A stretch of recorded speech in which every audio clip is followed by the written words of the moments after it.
18 December রবিবার। অবতারের কাজ শ্রীজীবন কৃষ্ণের কাছে। লেডিস অ্যান্ড জেন্টলম্যান, বৃষ্টির সাধনের পরিবর্তে একত্ব। শ্রীরামকৃষ্ণ। অবতার যখন নিজে কাজ করে তখন আলাদা কথা। শ্রীজীবন কৃষ্ণ। অবতার কি কাজ করেন বাবা?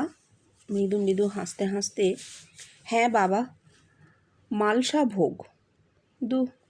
ওরে, অবতার বাইরে কাজ করেন না, মানুষের দেহে প্রাণ, আর সেই প্রাণ যখন অবতারের রূপ ধরে মানুষের দেহের ভেতর অবতীর্ণ হয়ে কাজ করেন, সেই অবতার। আর অবতীর্ণ হয়ে কি কাজ করেন? মানুষটাকে ভগবান করার কাজ করেন। এই বলে হুঙ্কার দিয়ে সমাধিস্থ হলেন। আসলে অবতার তো আমরা একটা নাম দিয়েছি না, এই মানুষটাকে আমরা অবতার বলছি। কিসের ভিত্তিতে বললে কিন্তু আমরা কেউ বলতে পারবো না। যদি কেউ বলি যে ঠাকুর অবতার, আচ্ছা, আচ্ছা, হ্যাঁ হ্যাঁ, আচ্ছা, কেন বলছেন? মানে অবতারের চিহ্নগুলি কি কি কি দিয়ে আপনি অবতারকে চিনবেন? ঠাকুর নিজেই বলছেন, কারেই বা বলি কেই বা শোনে। বলছেন বাউলের দল এলো, নাচলে গাইলে চলে গেলে, কেউ বুঝলো না। তাহলে বাউল একা আসে না, দল আসে, মানে অবতারের সাঙ্গপাঙ্গরা অবতারের সঙ্গে আসে, এটা ঠাকুর বলেছেন। এটা একটা চিহ্ন, বাহ্যিক। বাকি চিহ্ন, অন্তরের চিহ্নগুলি কি কি, যা দিয়ে বুঝবো যে ইনি অবতার? কোনো বোঝার উপায় নেই। তাহলে অবতার কি? প্রাণ যদি দেহে অবতীর্ণ হয় তবে অবতার। প্রাণ শক্তি, মানুষের নিজের প্রাণ শক্তি দেহে নিয়ম থেকে সংকলিত হতে হবে। তারপর যদি দেহে নামে, অর্থাৎ চৈতন্য রূপে যদি ব্যাপ্ত না হয়ে যায়, যদি আবার শক্তি রূপে ফিরে আসে, তাহলে শক্তির অবতরণ ঘটছে। হ্যাঁ, শক্তিরই অবতার, ঠাকুর বলছেন শক্তিরই অবতার, তাহলে শক্তির অবতরণ ঘটছে। এই শক্তির অবতরণ ঘটলে তখন কি হয়?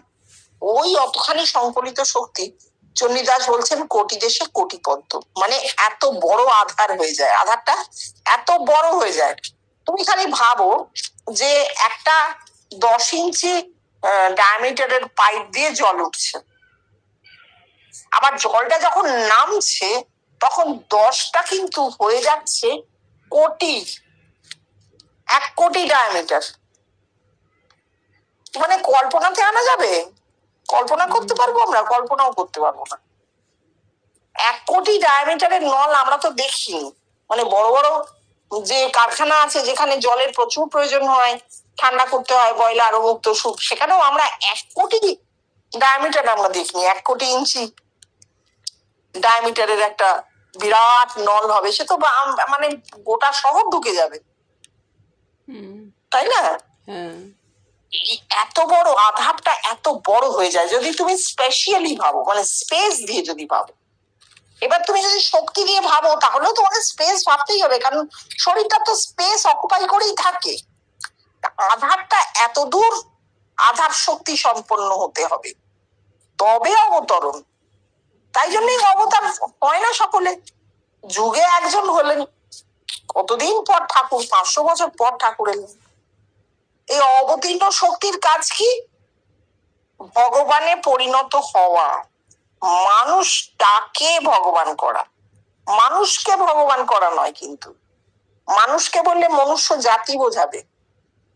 যে মানুষের শরীরে এই শক্তির অবতরণটি ঘটে, তাকে অবতার থেকে ভগবানে নিয়ে যাওয়ার কাজটা সেই শক্তি করে,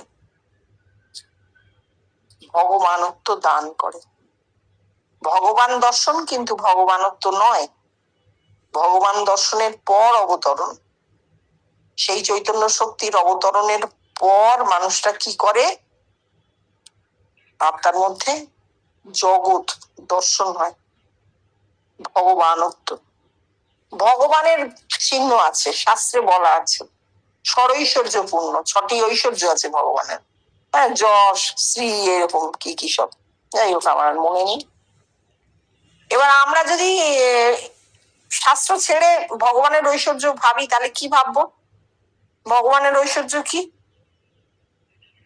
এই জগৎ, তাই তো ঠাকুর বলছেন এই জগৎ ভগবানের ঐশ্বর্য, বাবুর বাগান। তাহলে যিনি ভগবানত্বে পৌঁছেছেন তিনি কি পেয়েছেন? তিনি বাবুর বাগানটি পেয়েছেন, জগৎকে ভেতরে পেয়েছেন। এবার জগৎ তাকে পেলে তখন ব্রহ্মত্ব, বুঝতে পেরেছ? হ্যাঁ, বলো। সমাধি ভঙ্গের পর আবার ওই প্রসঙ্গে বললেন, সে বাইরে নয়, দেহের ভেতর। কেটে দে ও কথা। অবতার যখন নিজে কাজ করেন, হাত পা বেঁকল আর মূর্ছা হলো, সেই পরিচয়ে অবতারের পরিচয় নয়। মোট কথা, বাইরের কোনো চিহ্ন নেই যার দ্বারা অবতার বলে প্রমাণ হয়। এই মনুষ্য দেহেতে যখন অবতীর্ণ হন, তখনই অবতারের সম্যক পরিচয়। হ্যাঁ, এটা বলা হয়ে গেছে, আর বললাম না। কোন বড় মানুষ তার সমাধি হচ্ছে, আর যদি মানে সত্যি ঠাকুরের তো হয়েছে সমাধি, ঠাকুরের হয়েছে, জীবন কৃষ্ণের হয়েছে, সমাহিত অবস্থা একেবারে নিস্তব্ধ নিষ্পন্দ। আবার যখন ফিরে আসছে শরীরে হয়তো শক্তির প্রকাশে শরীর বেঁকে চলে যাচ্ছে, তাও হয়েছে। কিন্তু কথা হচ্ছে, যারা দেখছেন সামনে বসে, তাদের তাতে কি হচ্ছে? কিছু তো হচ্ছে না, তারা তো কিছু বুঝতেই পারছেন না যে কি ঘটছে। ঠাকুর বলছেন সমাধি, তারা বলছেন ও আচ্ছা একে সমাধি বলে। ঠাকুর বলছেন ভাব, তারা বলছে ও আচ্ছা একে ভাব বলে। তারা তো ওই অবস্থাটায় পৌঁছচ্ছেন না। ঠাকুরের সমাধি হলে যদি ঘরের সমস্ত লোকগুলো সমাধিস্থ হয়ে পড়তো, তাহলে মানে দাঁড়াতো। কিন্তু জীবন কৃষ্ণ বলেছেন, আমার একার যে জিনিস হয়েছে তা দিয়ে কি হবে? আর তো কারোর হবে না। হ্যাঁ, যার হচ্ছে তার কাছে একটা চরম সত্য, যারা তাকে ভালোবাসেন বিশ্বাস করেন তাদের কাছেও সত্য। তারা দেখেছে ভেতরে, ঠাকুরকে ভেতরে দেখেছে, সুতরাং ঠাকুরকে বিশ্বাস তারা করবে। কিন্তু সমাধি তো তাদের হবে না। তাহলে ওইখানে যে একটা মানে কি বলবো, একটা কপটতা থেকে যাচ্ছে, না বুঝেও মাথা নাড়া। বেশ কিছুক্ষণ শ্রী শ্রী রামকৃষ্ণ কথামৃত পাঠ চলবার পর শ্রী জীবনকৃষ্ণ বললেন, শুনবি? বলতে গেলে এটা একটা নতুন কথা বলে তোদের মনে হবে। আমি বলতে যাচ্ছিলাম, gentleman, we have got a new president in place of mister Ghosh. একটু পূর্বে জিতুবাবুর ছোট ছেলে ঘরে প্রবেশ করলো। ছেলেটিকে ঘোষ সাহেবের জায়গায় বসিয়ে শ্রী জীবনকৃষ্ণ ছেলেটিকে বলেছিলেন, মশাই, আজ আপনি আমাদের প্রেসিডেন্ট। কিন্তু এই কথা নয়, কথাটা অ্যাড্রেস করতে গেলে লেডিস অ্যান্ড জেন্টলম্যান বলে অ্যাড্রেস করতে হয় তো। কিন্তু লেডিস কথাটাই আমার মাথায় এলো না, কারণ আমার কাছে লেডিস আর লেডিস নেই, সবই জেন্টলম্যান। তার প্রমাণ আমায় দিতে হবে না, তারাই সে প্রমাণ তোদের মারফত দিয়েছে। হ্যাঁ, এটা আমরা অনেকবার পড়েছি। আবার নতুন করে বলতে গেলে বলতে হবে যে নারী প্রবেশ তার ঘরে নিষিদ্ধ ছিল, তার নিজের জন্য নয়, তার ঘরে পুরুষদেরই আসা যাওয়া। হ্যাঁ, তরুণ থেকে বৃদ্ধ সবাই আসতেন, এবং পুরুষদের শরীরের স্বাভাবিক গতিটাই নিম্ন গতি, নিচের দিকে। তার ফলে যে কোনো মেয়ে এলেই ঘরে তারা কিন্তু যোগবিচ্যুত হতো, তাদের মানসিক চ্যুতি ঘটতই, বিচ্যুতি ঘটতই। এটা জীবনকৃষ্ণ জানতেন, কারণ এটা তার স্বভাব, দেহের স্বভাব থাকে তো, সেই স্বভাব। তাই তিনি নারী প্রবেশ নিষিদ্ধ করেছেন। এবার অনেকে বলতে পারে, তাঁরও তো সমাধি হয়ে যেত, কষ্ট হতো দেহে। হ্যাঁ হতো, প্রত্যাহার, সেটা বেষ্টি, সেটা কিন্তু বিশ্বব্যাপী তো নয়, সেটা বেষ্টি, প্রত্যাহার ঘটতো। তো বেষ্টি তো সবার হবে না, সবাই তো প্রত্যাহার হবে না দেহে। নারী দেখলেই প্রত্যাহার, বা মেয়েদের পুরুষ দেখলেই প্রত্যাহার, এ তো হবে না, এই যার তার। কিন্তু তিনি বিশ্বব্যাপীতে এসেও কেন নিষিদ্ধ রাখলেন তাহলে? সেইটাই ওই যে সমস্ত তরুণ বৃদ্ধ, তরুণ থেকে বৃদ্ধ তার ঘরে আসতেন পুরুষরা, তাদের জন্য। তাহলে ওই কদমতলার ঘরে আর ঈর্ষা প্রসঙ্গ হতো না, বিচ্যুতিটাই দেখা যেত। তাই এ ঘটনা ঘটেনি। কিন্তু মানুষ বড় কৌশলী, তারা এইটা নিয়েই বলতে পারে যে জীবন কৃষ্ণ মেয়েদের পছন্দ করতেন না, বা মেয়েদের মেলানি দেননি, মেয়েদের আর্থিক অবস্থা সম্পর্কে তিনি মোটেই খুব একটা আশাবাদী ছিলেন না, এসব বলতে পারে। খুব পেট্রিয়ার্কাল, পুরুষতান্ত্রিক, পুরুষ ছাড়া কথা বলেনি, সবসময় বলছেন পুরুষ। এবং এইটার ফলস্বরূপ যে সমস্ত পুরুষ তার কাছে গেছেন, তাদের একটা সামাজিক সংস্কার আছে মাথায়, তারাও তখন বলবে যে হ্যাঁ ঠিকই তো, মেয়েরা বাড়িতে হাতা খুন্তি নিয়ে রান্না করবে, ছেলে পুলে মানুষ করবে, তারা এসবের বোঝে কি, তারা এসবের বোঝে কি। একটা দেখো, সারা আমাদের সমাজ, এত কালের সমাজ, আমরা দেখছি তো মেয়েদেরকে ছোট চোখে দেখা, তুমি বোঝো না, তুমি জানো না, তুমি পারো না, এইটে বলা কবে থেকে চলে আসছে? হ্যাঁ, তাহলে এই মানুষগুলো তো হঠাৎ জীবন কৃষ্ণের কাছে গেছেন বলে তাদের সব সামাজিক সংস্কার থেকে তারা মুক্ত হয়ে গেছেন এবং ভীষণ সৎ গুণী ব্যক্তি হয়ে গেছেন, মোটেই তা নয়, একেবারেই তা নয়। মানুষের প্রকৃতিতে অনেক স্তর থাকে, কেউ দ্বিপ্রাকৃতিক হয়, কেউ ত্রিপ্রাকৃতিক হয়। সুতরাং তারা যে আর্থিক দর্শন অনুভূতি হচ্ছে বলেই তাদের সমস্ত পুরুষতান্ত্রিকতা বিসর্জন হয়ে যাচ্ছে, তা তো নয়। তো তারা এই কথাগুলোকে নিয়ে এইভাবে জটিল করে দিতে পারে, না না না না, মেয়েদের তো কিছু হবে না, উনি ঘরেই ঢুকতে দেননি, বুঝতে পেরেছো? সেইটাকে উনি কেটে দিলেন, দিয়ে বলছেন বাবা আমার কাছে নারী বলে কিছু নেই, মানে লিঙ্গ ভেদ নেই, আমি যখন পুরুষ বলছি তখন নারীদেরও পুরুষ বলছি। আর তোরা যে ভাবছিস তাদের হবে না, তাদের কি হবে, আরে ধূপ কিছু জানে না, সেটা মাস্টারমশাইয়ের কথা। তোমার পরিবার কেমন? বলছেন অজ্ঞান। ঠাকুর বলছেন ও তুমি খুব জ্ঞানী, তাই না? মাস্টারমশাই বলছেন আমার অহংকার শূন্য হলো। কেন অহংকার কিসের? আমি স্বামী, আমি খুব শিক্ষিত, 3টে পাস করা মাস্টার, আর আমার বউ তো লেখাপড়া জানেই না, বুদ্ধিহীন নির্বোধ স্ত্রী লোক। তাই তো, এইটাই তো তার মানসিকতা ছিল। তো ঠাকুর কি করলেন? যাওয়া মাত্র কি বললেন? পরিবারটি কেমন? অজ্ঞান। ভালো, কিন্তু অজ্ঞান। ও বাহ, তুমি বুঝি খুব জ্ঞানী? তার মানে নিজে জানো না, অন্য লোককে অজ্ঞান বলছো। নিজের দিকে তাকাও, কে বলেছে তোমাকে সে অজ্ঞান? জীবন কৃষ্ণ আরো এক স্টেপ এগিয়ে গেলেন।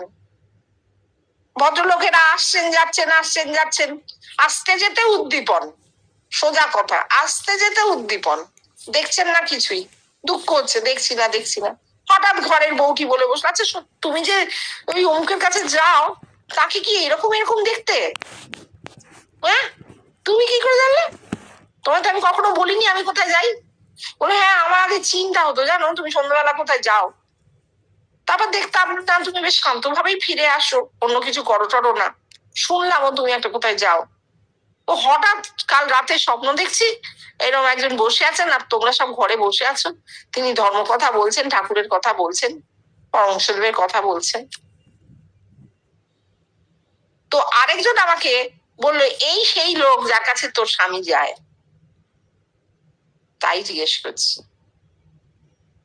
এবার অহংকার তো চূর্ণ হয়ে যাওয়ারই কথা। নিজেকে বোদ্ধা, নিজেকে ধার্মিক, নিজের আর্থিক অনুভূতি প্রচুর, আমার আর্থিক উন্নতি ঘটেছে, এসব তো ভেবেছে। সেখানে কি হলো? কিছুই হলো না।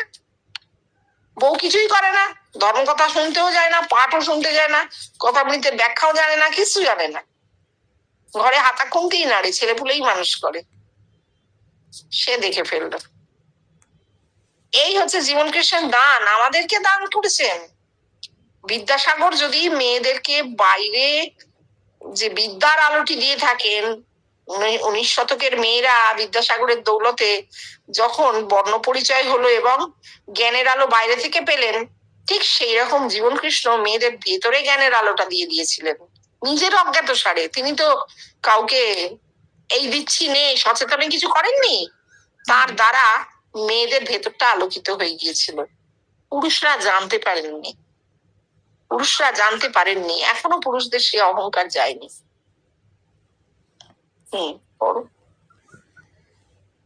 ইঙ্গিত পেয়ে পাঠক পাঠ শুরু করলেন। কিছুক্ষণ নিস্তব্ধ থেকে শ্রী জীবনকৃষ্ণ বললেন, দেখ, বেষ্টির সাধন যা এই দেহেতে রয়েছে, নিজ দেহ দেখিয়ে তা আর কারোর হলো না। হরেন আমার বুকের পাঁজর ছিল রে। সেই হরেন একদিন এসে আমায় বলছে, দাদা, আমাদের বেষ্টির সাধন। আমি তার মুখের দিকে তাকিয়ে থাকলাম, কিছু বলতে পারলাম না। তখন সে বলে, আমি একটা স্বপ্ন দেখেছি। বললাম, কি দেখেছিস বল? সে বলল, আমি দেখছি, আমি আপনাকে বলছি আমার বেষ্টির সাধন। আপনি আমার হাতটা ধরে ঠাকুরের কাছে নিয়ে গিয়ে বললেন, ঠাকুরকে জিজ্ঞাসা কর। আমি তখন ঠাকুরকে জিজ্ঞাসা করলাম, আমার বেষ্টির সাধন? ঠাকুর শুধু বললেন, পাকাল মাছের মতন থাকবি। স্বপ্ন ভেঙে গেল। আমায় যখন এই স্বপ্নটা ও বলল, আমি বুঝতে পারলাম বেষ্টির সাধন আর কারোর হবে না। আমি উচ্ছেদ করলাম বেষ্টির সাধনকে, ভগবানকে চ্যালেঞ্জ করলাম, আমার জন্যে নয়, জগতের মানুষের জন্য। তার পরিবর্তে প্রতিষ্ঠা করলাম একত্ব। আর তোদের বেদের ভাষায় বলতে গেলে আজ তোরা সকলেই ব্রহ্মবিদ। আহ, শব্দটি স্ত্রীর মুখ থেকে নিঃসৃত হওয়ার সঙ্গে সঙ্গে ঘাটটি ডাইনে ও বাঁয়ে একবার কেঁপে উঠেই গভীর সমাধির মধ্যে নিমগ্ন হলেন। অনেকক্ষণ পরে ক্রমে ক্রমে সমাধি ভঙ্গের পর বললেন, হ্যাঁ বাবা, তোরা সকলেই ব্রহ্মবিদ। হরেনবাবু জীবন খ্রিস্টের খুব কম বয়সের বন্ধু, এবং তার মধ্যে একটা রাধা ভাব ছিল। আপনা থেকে কিন্তু তিনি যে খুব সাধন ভজন করেছেন তা না, তিনি ঠাকুরকে পুজো করতেন, রোজ পুজো করতেন। এই ঠাকুর তাকে স্বপ্ন দিয়ে, দর্শন দিয়ে অনেক কষ্টে এই বাহ্য পূজাটি ত্যাগ করিয়েছিলেন। দেখো, ঠাকুর বাহ্য পূজা চাইতেন না। আমরা দেখেছি তার কাছে যারা গেছে, ঠাকুর সবাইকেই প্রায় বাহ্য পূজাটিকে ত্যাগ করিয়ে নিয়েছিলেন। তার অন্তরঙ্গ যারা ছিল তাদের প্রত্যেকের বাহ্য পূজা চলে গিয়েছিল। কেউ বলছে মন্ত্র দেবেন না, সে মন্ত্র তো আমি দিই না বাবা, মানে একেবারেই নয়। কেউ বলছে আহ্নিক করেন, কেউ সন্ধ্যা বলছে না, ও সব প্রথম প্রথম একবার করে নিতে হয়। প্রথম মানে প্রথম যখন মানুষ ঈশ্বরের উপস্থিতি টের পেল, সেই প্রথম। সেসব বহু যুগের কথা, এখন আর নেই। ঠিক সেই রকম জীবন কৃষ্ণের কাছেও বাহ্য পূজা তো ছিল না। হরেনবাবু জীবন কৃষ্ণের বহুদিনের সহকারী, তরুণ বয়স থেকে বন্ধু। আর তিনি ঠাকুরকে ভীষণ ভালোবাসতেন। দ্বৈতবাদী, ভক্তির ঘর হলেই দেহটা প্রকৃতি, দেহ আলাদা আর দেহস্থ ভগবান আলাদা হয়ে যায়। এইটাই ভক্তির চরম লক্ষ্য। হরেনবাবু ভক্তিবাদী সাধক ছিলেন, তাই জন্য তার দেহটা প্রকৃতিই ছিল। কেমন দেহ? রাধা। রাধা মানে, রাধা এমন একটি দেহ যে দেহে কৃষ্ণের অবতরণ করতে পারে। এটাই রাধা, মানে ভক্ত শ্রেষ্ঠ হলে সে রাধা। এইটার উনি প্রমাণ দিয়েছিলেন। ঘরে একদিন হরেনবাবু এসেছিলেন, বলছেন, হরেন তুই কে? হরেন তুই কে? 3 বার জিজ্ঞেস করার পর হরেনবাবু ভাবস্থ হয়ে গিয়ে বলেছিল, আমি রাধা। আর খালি জীবন কৃষ্ণকে জড়িয়ে ধরতে চাইতেন, আলিঙ্গন চাইতেন। এগুলোর খুব ভালো রেফারেন্স আছে ঠাকুরের মুখের কথা। ঠাকুর মাস্টারমশাইকে বলছেন যে, তোমাকে কি বলবো, এসব কথা সকলের কাছে বলতে নাই। সচ্চিদানন্দকে ভাবে আলিঙ্গন, চুম্বন করতে ইচ্ছা হয়।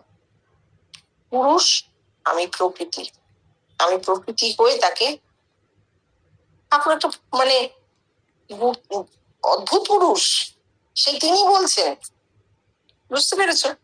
তাহলে এখানে কিন্তু প্রেমের কথাটা হচ্ছে, এবং আত্মিক। ঠাকুর বলছেন প্রেমের একটি শরীর হয়, অর্থাৎ এই শরীর, এই কামনা বাসনার শরীর, কামদেহের কথা হচ্ছে না। এইরকম ছিলেন হরেনবাবু। এবং হরেনবাবু সত্যিই বেষ্টির সাধক। কারণ জীবন কৃষ্ণ যে বেষ্টির সাধন, তার তো কয়েকজন রেফারেন্স হিসেবে থাকবেন, সাক্ষী থাকবে। হরেনবাবু সেই সাক্ষী। এবার উনি বলছেন, ঠাকুরকে উনি জিজ্ঞাসা করলেন, ঠাকুরের খুব ভক্ত ছিলেন, ঠাকুরকে দর্শন করতেন, ঠাকুরের সঙ্গে কথা হতো। ঠাকুরকে জিজ্ঞেস করেছেন আমার কি বেষ্টির সাধন? ঠাকুর সে কথার উত্তর না করে কি বলছেন? পাঁকাল মাছের মতো থাকবি। পাঁকাল মাছ আত্মার প্রতীক। পাঁকাল মাছ পাঁকে থাকে, কিন্তু দেহটি উজ্জ্বল, রূপলি চকচক করছে, তাই তো? তাহলে আমাদের প্রত্যেকেরই দেহেতে আত্মা মিশে রয়েছে আলেক লতার মতো। দেহে পাঁক তো আছেই, ক্লেদ আছে, দেহে মনে ক্লেদ ভরা, কিন্তু সেই সমস্ত ক্লেদের মধ্যেও উজ্জ্বল জ্যোতিরূপ আত্মা আছে। ঠাকুর বলেছিলেন এইটা মনে রাখিস। কেন? কারণ তার ঠাকুর তো তার দেহ আর আত্মা আলাদা বুঝতে পেরেছিলেন, যেহেতু প্রকৃতি ভাবে ভাবিত, তাই না? এর তো দেহ সমেত আত্মায় পরিবর্তিত হয়নি, বা দেহ থেকে আত্মা পৃথক হয়ওনি, কিন্তু এ জানে দেহ আছে এবং আত্মা আছে। আত্মা পুরুষ, দেহ প্রকৃতি। ঠিক আছে, এইটা হরেনবাবুকে বলেছিলেন। এবার জীবনকৃষ্ণ বলছেন এইটা শোনার পরই ওনার মনে হয়েছিল বেষ্টির সাধন আর কারোর হবে না, কারণ এটা হতে পারে না, এটা সম্ভব না। প্রত্যেকটা মানুষ দেহের মধ্যে তার আত্মা সংকলন ঘটে গেল, আর সে জানতে পারলো না, দেহটা রিডান্ডেন্ট হয়ে গেল। এই অবস্থায় পৌঁছলে সংসার থাকবে না, জগৎ থাকবে না। জগতে এক কর্মের একটা স্রোত কিন্তু বইছে, কর্মের স্রোতের একটা গতি বইছে। সূর্য উঠছে, সূর্য অস্ত যাচ্ছে, সমস্ত পৃথিবীর সমস্ত সপ্রাণ বস্তু কি করছে? সেই গতিটাকে মানছে, সেই গতি ধরে ধরে চলছে। এই যে স্রোত যার জগৎকে গতি দান করে রেখেছে, সেই স্রোতটি তো বন্ধ হয়ে যাবে। সব মানুষের যদি দেহ থেকে আত্মা পৃথক হয়ে দেহটা ঝরা পাতার মতো পড়ে থাকে, তাহলে সমাজ সংসার কি করে চলবে? এই জগৎ সৃষ্টি লয় হয়ে যাবে। সুতরাং এটা হতে পারে না। তাহলে কি হবে? মানুষের একটি ব্যবহারিক জীবন থাকবেই। আমরা সাধারণ মানুষ, আমাদের একটা ব্যবহারিক জীবন আছে, থাকবেই, কিন্তু তার মধ্যেও আমাদের আত্মিক স্ফুরণ হবে, ব্রহ্মত্ব লাভ হবে। দেহ থেকে আত্মা পৃথক হবে না, সৃষ্টি হবে না, কিন্তু চৈতন্যকে জানা হবে। আমাদের দেহস্থ চৈতন্যকে আমরা জানতে পারবো। কখনো সেই চৈতন্য কোনো পুরুষের রূপ, জীবনকৃষ্ণের রূপ ধরে ফুটবে, কখনো সে চৈতন্যের কোনো রূপ থাকবে না, আমাকে আচ্ছন্ন করে ফেলবে। আমার এই বস্তুবাচক যে অনুভূতি, সেই অনুভূতির দৈহিক অনুভূতির অনেক ওপরে, যেখানে কিচ্ছু নেই, সেইরকম অবস্থায় নিয়ে চলে যাবে। বেশিরভাগ ক্ষেত্রে স্বপ্নে হয়, কখনো কখনো জাগ্রতেও এরকম অনুভূতি হয়। তাই বলছেন যেহেতু চৈতন্য এক, তাই একত্ব, সেটাই ব্রহ্মত্ব। তোরা সবাই ব্রহ্মবিদ, অর্থাৎ তোদের প্রত্যেকের ব্যবহারিক জীবন আছে। তোদের কারোর জীবন আমার মতো নয়, এমনকি হরেনের মতোও নয়, হরেনের মতোও নয়। তোরা কথায় কথায় ঠাকুরের সঙ্গে কথা বলতে পারিস না, দর্শন হয় না তোদের, তাতে কি এসে গেল? কিচ্ছু এসে গেল না। তোদের জগৎ সংসারের যে কাজের গতি, যে গতিতে তোরা জন্মেছিস, আমরা তো গতিতেই জন্মেছি, আবার গতিতেই মরবো। সে যেমন আছে তেমন থাকবে, তাতে কিছু এসে যাচ্ছে না। ব্রহ্মত্ব তোদের লাভ হয়েছে, চৈতন্য লাভ হয়েছে। হাক এই অব্দি